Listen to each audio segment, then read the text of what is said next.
What's going on, guys? Joey here, back in the garage. Today we're going to be testing out to see and determine if your kill switch for your brake is what's causing your no start issue. We've gone over a whole bunch of no start issues. You can see my electrical guide. I'll have a link up at the top. But today we're going to be looking at the brake. So if you look very carefully, we have the brake lever right here. I got it zoomed in. And if we look very closely right here, under the reservoir, you're going to have this plug right here.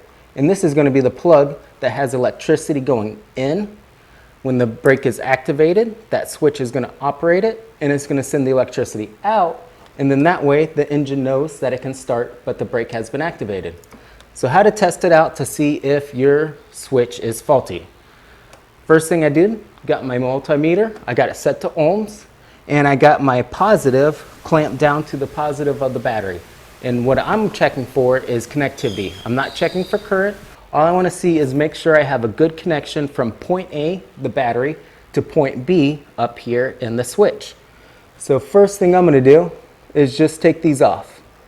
I'm not going to worry about which one goes where because we're going to figure it out and test to make sure it's wired correctly. So we got the two. I will switch my scooter on. So the power is activated as if I'm going to start it. And if we probe these, I got one right here, which I'm getting a connectivity reading. And I got the other one right here. I'm getting nothing. So obviously this first one is going to be the power. This one is sending power to the switch. Once the switch is activated, it will go into this one and send it down and tell the scooter to start. So I'm going to hook one back in. And I'll just do that, the power one on the first one. And we plug it in. We got a good connection. Let's get the second one out of the way. The power is still activated.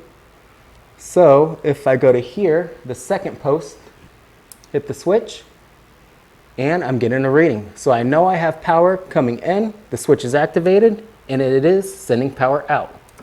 Now you might be wondering, what if they get swapped? So I'm going to switch this one over because I know this one's the live one. And I know that's the output, but let's test it out. So I will put my probe on the first prong. I'm getting nothing, of course, because it's not connected to the battery. I flip the switch, and I'm getting power. So either way, it's not a right or wrong. Typically, you just put the live one on the closest to you. But either way, it's going to be activated.